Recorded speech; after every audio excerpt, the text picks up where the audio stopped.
What's happening, guys? Reed with the Work Turbo, and today on our bench I have a pair of Turbosmart TS-1s. They're the first pair of Turbosmart units I've gotten in the door, so hey, let's get them out of the box and take a look at what makes these guys cool. First thing you notice, we got mirror image. So got a reverse rotation and a standard rotation. These are 64mm compressors, 66mm turbines. Focus on the compressor side real quick. A 4-inch inlet, boost reference port, speed sensor port, 2.5-inch outlet, generous ported shroud, pretty common blade heights, splitter heights, ported shroud slot location. Nothing groundbreaking there. Compressor wheel design, it's a good wheel. It's been around for a while. Several companies use variations of this. If you know, you know. O-ring seal on the back plate. 10-bladed 66mm turbine, thin hub. Again, a wheel design that's been around for a minute, but proven. Spool's good. This guy ought to make nice, smooth power everywhere. The back plate and bearing housing are one piece, so super sturdy. They are cast iron. Integrated oil drain comes with the fittings. Feed and drain there both. Nice billet heat shield. That helps out. I've seen a lot of cheaper turbos. I don't want to say fail there, but there's a lot of heat in this area here, so pretty welcome sight at that point. Twin ball bearings. It's a true ball bearing unit, like almost anything high end today is. So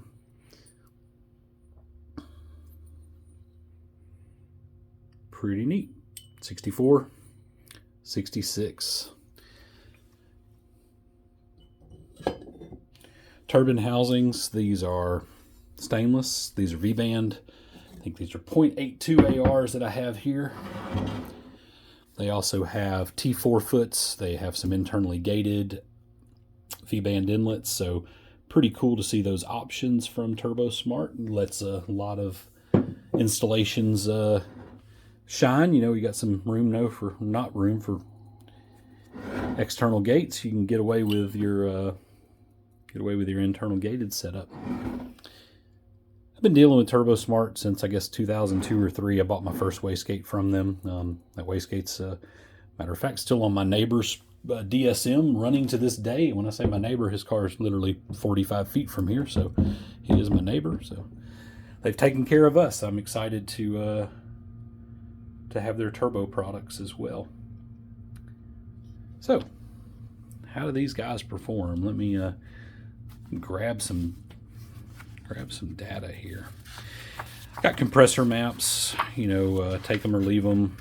I think if you're excited to see a little bit of differences in the way blade designs work and how they lay out on a compressor map, I might can shed some light on that. Hope I can anyway. Let's go right off the Turbosmart website. Let's grab the 64mm TS-1. All right, so very broad map. Nothing really sticks out and shines like it's going to be real peaky, or the map doesn't lay way over here, so it's not going to be real laggy. It's got a nice smooth surge line and a pretty nice little curve to the choke line. So this turbo is going to be very easy to tune. It's going to make airflow just about everywhere. Peak pressure ratio, 7 blade, 7 splitter. That's pretty much what you're going to expect, 3.5 to 1. Choke line is going to happen somewhere just under 84 pounds per minute, so 850-ish horsepower. You know, still on the map. It obviously will push a little bit further than that if you need it to. Pretty generous compressor map. Exactly what I'd expect out of a 7-blade, 7 splitter with a high secondary blade and a low primary blade, and a relatively narrow map with enhanced housing. So ported shroud housing. It does have some ported shroud. Ported shroud's angled. So anyway, let's jump over here to its nearest competitor from Garrett. This is the G35. This guy is 62mm, so a little smaller. So you're going to see the RPM is going to be a little higher, but you're going to get some get some good data off of this guy as well. So a little bit fatter efficiency island, 600 horsepower on this guy is going to fall right into the 77%. It's going to run all the way up into the 3.5 to 1 pressure ratio. So common with Garrett stuff because it's got a pretty aggressive ported shroud housing, 10 blade compressor wheel, and its trim is going to favor pressure ratio a little bit more. The map is definitely a little narrower down at the bottom, so it's not going to flow as aggressively, so the spool is going to be really nice and snappy. But you know, smaller wheel, similar airflow numbers. Bounce over here, we've got the Zona rotor. It is a 64 millimeter compressor, so a little bit more apples to apples comparison. Quite a bit more efficiency, 78% on the main island, but a little bit lower horsepower number right in there. I think the Turbosmart was at 76% and went over to almost 650 horsepower, and this one is going to start falling out of that, you know, a little bit into that 600 range. The Zona definitely wants to get aggressive and flow, so it's going to be just a little bit more laggy.